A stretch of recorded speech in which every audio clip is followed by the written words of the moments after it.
Bienvenidos a la clase de hoy de otro texto mal interpretado de la Biblia. Hablaremos del texto de Marcos 11:24. Pregunto, ¿Dios está obligado a darte todo lo que le pidas? ¿Será que Dios tiene una obligación de darte todos los deseos de tu corazón y darte todo lo que tú le pidas? ¿O Marcos 11:24 está siendo mal interpretado? Si Dios está obligado a darte todo lo que le pidas, ¿por qué Jesús mismo oró y no recibió lo que pidió? Muchos oran convencidos de esto y dicen, si tengo suficiente fe, entonces Dios me dará lo que le pida. Pero resulta de que no les da lo que piden. Hoy vamos a responder bíblicamente qué significa el texto de Marcos 11:24 y vamos a responder esta pregunta: ¿será que la oración obliga a Dios a darnos lo que nosotros pidamos o nos obliga a nosotros a someternos a la voluntad de Dios? ¿Cuál será la interpretación correcta de Marcos 11:24? Quédense con nosotros de principio a fin. Comenzamos con esta clase en la serie Otro texto mal interpretado de la Biblia. Bienvenidos.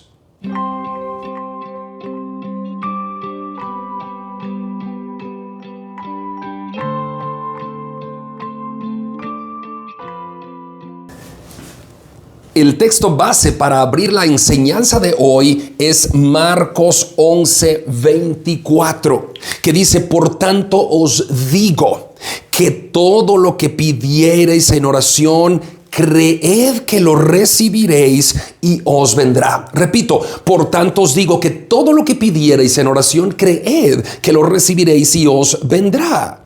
El texto de Marcos 11:24 leído aisladamente pudiera sonar como una obligación de Dios para darnos todo lo que le pidamos. Pero vamos a ver el contexto en el cual Jesús está pronunciando este texto. Hay un contexto, ¿se recuerdan? Voy a anotarlo aquí en el pizarrón. Cuando estudiamos correctamente la teología es estudio de la palabra de Dios. Cuando estudiamos correctamente la palabra de Dios, tenemos que ir al contexto histórico.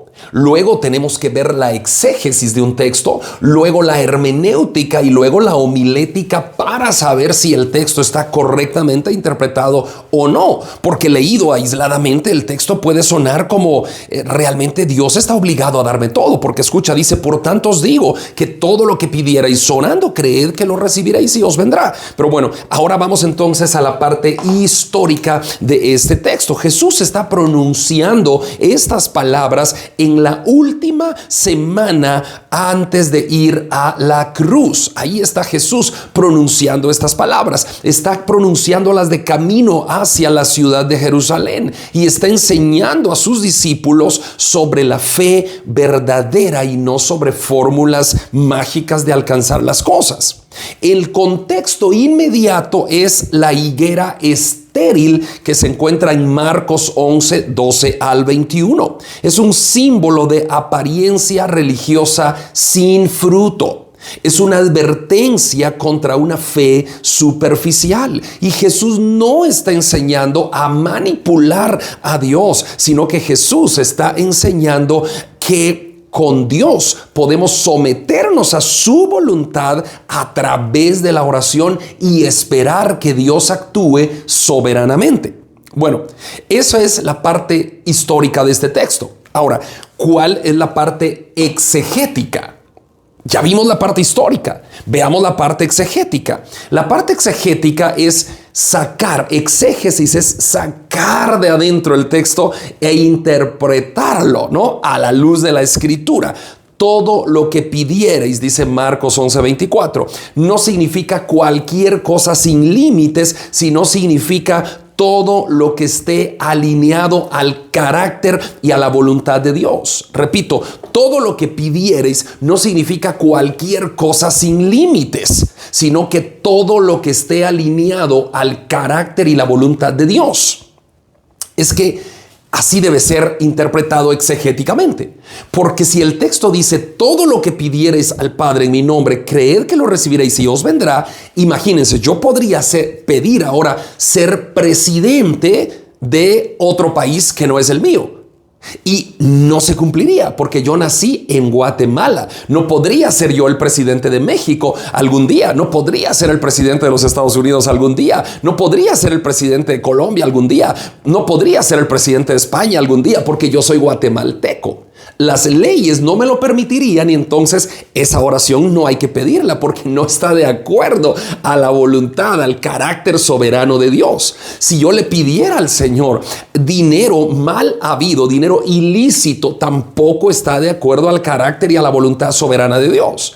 Pero si yo le pido a Dios de acuerdo a su voluntad, de acuerdo a su carácter, de acuerdo a su soberanía, entonces todo lo que yo pida al Padre en el nombre de Jesús me será concedido porque estoy pidiendo de acuerdo a la voluntad de Dios. La Biblia se interpreta con la Biblia. Repito, la Biblia exegéticamente se interpreta con la Biblia. Primera Juan 5:14, ¿qué dice? Para ver cómo es la interpretación de este texto de Marcos 11:24, ¿qué dice?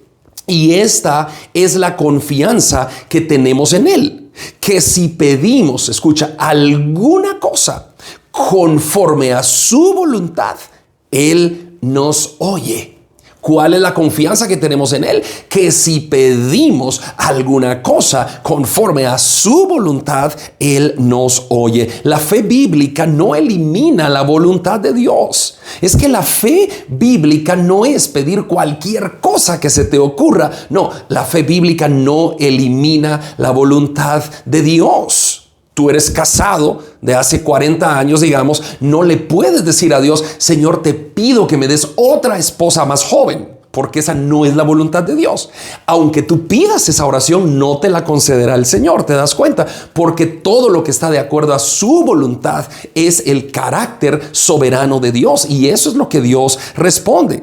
Dice el texto de Marcos 11:24, creed que lo recibiréis y os vendrá. Creer no significa decretar, declarar o exigir. Mucha gente dice, yo creo que voy a recibir tal cosa, lo decreto, lo declaro y ya lo tengo, lo visualizo y ya es mío. No, creer significa someterte plenamente al carácter de Dios, a las autoridades que son eclesiásticas bíblicamente hablando. O sea, la autoridad bíblica, la que rige la iglesia, la Biblia. Cuando tú te sometes a la Biblia, obedeces la Escritura, entonces eso significa creer. Creer significa someterte a la voluntad de Dios en obediencia a las Escrituras, ¿no? Por ejemplo, Jesucristo dijo que todo aquel que en mí cree, significa todo aquel que me obedece, todo aquel que hace lo que está escrito en la palabra. Eso significa todo aquel que en mí cree, porque tú no puedes decir que crees en Jesucristo si no te sometes a su palabra. Entonces, creer significa obedecer. Por lo tanto, dice el texto de Marcos 11:24, todo lo que pidierais al Padre en mi nombre, creyendo, o creed que lo recibiréis, o creyendo lo recibiréis. Creer significa obedeciendo la palabra. Todo lo que pidieres al Padre en mi nombre, de acuerdo a la obediencia de la palabra, os vendrá. Eso es la exégesis de este texto. La Biblia tiene que interpretarse siempre a la luz de la Biblia. Jesús mismo oró y no se le concedió lo que pidió. ¿Te recuerdas de Mateo 26:39? Mateo 26:39, ¿qué dijo Cristo? Padre mío, dijo, si es posible, pasa de mí esta copa, pero no sea como yo quiero, sino como tú quieres. Padre mío, si es posible, pasa de mí esta copa. ¿De qué está hablando Cristo? De ir a la cruz. Cristo está hablando de ir a la cruz y le dijo, Señor, ¿será posible salvar a la humanidad de otra manera sin que yo vaya a la cruz? Eso quiere decir la oración, si es posible, pasa de mí esta copa sin que yo la beba. ¿Será posible salvar a la humanidad de otra manera sin que yo vaya a la cruz? Pero, dijo Cristo, pero no hagas mi voluntad sino la tuya. tuya. Es que lo que tenemos que entender es que la voluntad de Dios es la que tiene que ser siempre la primordial. Jesucristo mismo no declaró, no decretó, no arrebató lo que Él quería. No, Él quería tratar de ver si la humanidad podría ser salvada de otra manera, y le dijo: Señor, ¿será posible, Padre, que pase de mí esta copa sin que yo la beba? ¿Será posible que tú salves a la humanidad de otra manera sin que yo vaya a la cruz? Pero no hagas mi voluntad sino la tuya. ¿Y Dios qué hizo? No le contestó. Dios no le contestó. Dios hizo su voluntad y no la oración que Jesucristo estaba pidiendo de pasar de Él esa copa sin que Él la bebiera. Entonces, ¿te das cuenta cómo es la palabra de Dios? Cuando el texto de Marcos 11:24 dice: todo lo que pidierais al Padre en mi nombre, creed que lo recibiréis y os vendrá. Quiere decir, sometiéndote a la voluntad soberana de Dios. Todo lo que pidieres al Padre en mi nombre, si está de acuerdo a la voluntad soberana de Dios, si está sometido a la autoridad bíblica, entonces cree que lo recibiréis. Pero si no, entonces pide siempre que sea la voluntad de Dios hecha en tu vida. La oración bíblica no busca cambiar a Dios, sino que busca cambiar nuestra vida, nuestra intención para alinearnos a la voluntad de Dios. Te repito esto: la oración bíblica no busca cambiar a Dios, sino que busca alinear nuestra voluntad humana al señorío de Jesucristo. Eso es lo que busca la oración bíblica. El apóstol Pablo también oró. Estoy en la parte de exégesis, ¿no? El apóstol Pablo también oró y dijo a Dios en 2 Corintios 12:8-9, respecto a lo cual, dijo Pablo: 3 veces he rogado al Señor que quite de mí este aguijón, y me ha dicho: bástate mi gracia. Dios no quitó el aguijón de Pablo, pero le dijo: yo te voy a sostener en medio de ese aguijón.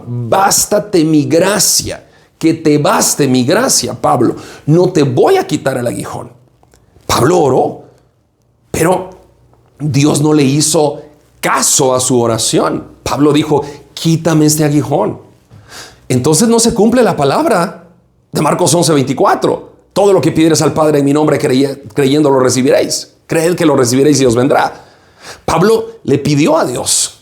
Pablo creía en Dios. Le pidió a Dios, pero Dios le dijo: no, Pablo, no. Que te baste mi gracia, porque mi poder se perfecciona en esa debilidad, en ese aguijón que tú tienes. Ahí se perfecciona mi poder. Entonces, queridos, no es nada más como magia la oración. No.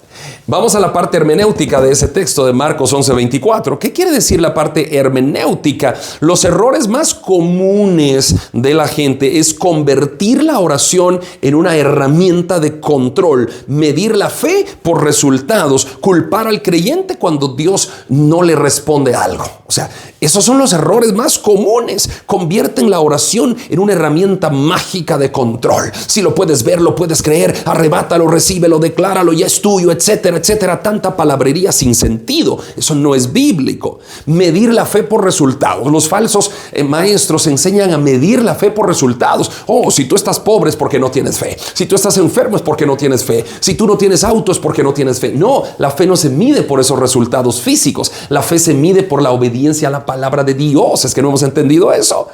Otros culpan a los creyentes cuando Dios no les concede algo. Es tu culpa que estés enfermo. Es tu culpa que estés viviendo en esa debacle. Es tu culpa esa situación. No, no es cierto. Cuando tú te sometes a la palabra de Dios y al señorío de Jesucristo, entonces deja que Dios actúe. ¿Cuál es la hermenéutica correcta? La aplicación bíblica correcta. Oremos con fe. ¿Qué es fe? Ya lo he explicado 1000 veces. Fe, yo aquí tengo la almohadilla del pizarrón, ¿no? Fe, digamos, este es Dios y esto eres tú. Entonces fe es que tú pongas tu vida, en la mano de Dios y le dices: Señor, haz conmigo lo que tú quieras. Yo tengo fe en ti, confío en ti, haz conmigo lo que quieras. Estoy en tus manos y de tu mano nadie me arrebatará. Yo pongo mi vida en ti. Eso es fe. Fe es confiar en las promesas de Dios. Fe es poner tu vida en Dios y dejar que Él actúe como Él quiera. Como cuando yo me subo a un avión. Yo me pongo el cinturón y yo tengo fe. Yo no puedo manejar el avión. No soy piloto. Y aunque pudiera, yo no trabajo en una aerolínea. Entonces tengo que tener fe en Dios. En que ese piloto que va allí con su compañero copiloto, saben conducir un avión. Y por fe me pongo el cinturón y me duermo. Estoy confiando en Dios, en que llegaré a puerto seguro. Esa es la fe. Confía tu vida en las manos de Dios. Él te llevará a puerto seguro. No aceptes descontroles bíblicos en tu vida. Tenemos que pedir con confianza, tenemos que pedir con fe, tenemos que aceptar la voluntad de Dios en nuestra vida. La fe no obliga a Dios a darte lo que tú quieres. La fe es descansar en Dios. Repito, la fe, este eres tú y este es Dios en mi ejemplo, ¿no? La fe no obliga a Dios, tú tienes fe, no obliga a Dios a darte lo que quieres, no. La fe es descansar en Dios y decirle, Señor, aquí estoy, descanso en tus promesas, descanso en ti, tú sabes lo que me conviene y tú harás lo mejor para mí. Cristo dijo, será posible que pase de mí esta copa sin que yo la beba, pero no hagas mi voluntad, y Dios le permitió no hacer la voluntad de Cristo, sino la voluntad del Padre.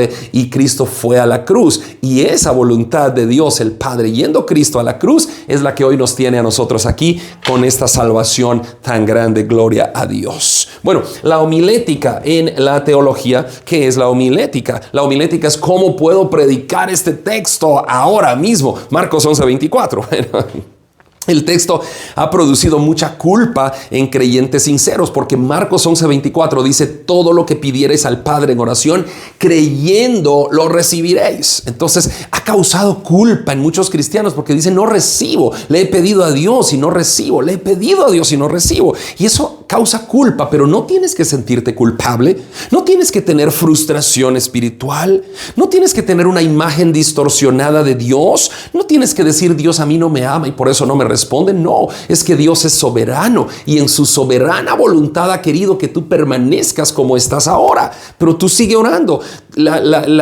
Lo que tú tienes que hacer, el deber tuyo es orar, y el deber de Dios es cumplir su soberana voluntad. Así que la Biblia nunca enseña que si no recibiste algo que pediste fue porque no creíste lo suficiente. No, la Biblia no enseña eso. La Biblia enseña que si no recibimos es porque pedimos mal para gastar en nuestros deleites o estamos pidiendo fuera de la voluntad de Dios. Entonces, yo le he pedido a Dios que me ponga pelo algún día en mi cabeza y que me haga crecer pelo, pero no recibo el pelo. ¿Por qué? Porque Dios sabe que así está bien. O sea, esto, si yo tuviera pelo, quizá fuera vanidoso. Quizá me peinara jalándome aquí y tuviera mucha vanidad, pero así estoy bien, así tranquilo. Entonces, bueno, ahí voy tranquilo por la vida. Yo le he pedido a Dios que sane algunas veces mis enfermedades. Yo he sufrido de muchas migrañas, de dolores de cabeza intensos, yo personalmente. Y le he dicho, Señor, por favor, sáname, por favor, quita esto de mí. Pero Dios no lo ha querido hacer. Y sabes que a veces yo estoy predicando, te voy a contar esto. Yo estoy predicando y me tengo que agarrar del púlpito, del podio. Me tengo que agarrar por el dolor de cabeza que siento, y a veces siento hasta un mareo y un dolor de cabeza persistente, y yo predico con pasión y con todo lo que Dios me permite estudiar su palabra y predicarla, y a veces estoy sufriendo un gran dolor de cabeza y le digo al Señor cuando termino, Señor, pero ¿por qué no me quitas esto? Yo llevo más de 30 años sufriendo dolores de cabeza constantes, como tensionales, como crónicos, ¿no? Y entonces le he dicho, Señor, ¿por qué no me sanas? Y bueno, el Señor no ha querido sanarme, porque ¿qué tal si yo estuviera completamente sano, con un buen cabello y todo? Quizá yo no fuera cristiano, quizá me hubiera desviado al mundo. Entonces Dios sabe cómo mantenerme con los pies en la tierra y sometido a su voluntad. Así que no te preocupes tú, si Dios no te ha respondido, sigue adelante tú, como dijo Pablo, de buena gana me gloriaré en mis debilidades, porque cuando soy débil en lo físico, entonces soy fuerte en lo espiritual. ¿Qué estoy hablando aquí? La parte homilética, cómo predicar ese texto. Te lo estoy predicando ahora, micro mensaje. Así que Marcos 11:24 no enseña que Dios está obligado a darte todo, sino que enseña que puedes confiar plenamente en Dios cuando oras y someter tu voluntad a la voluntad de Dios. La fe no consiste en torcer la voluntad de Dios, sino en confiar en ella. Que Dios te bendiga. Nos vemos la próxima semana en otro texto mal interpretado de la Biblia. Un abrazo.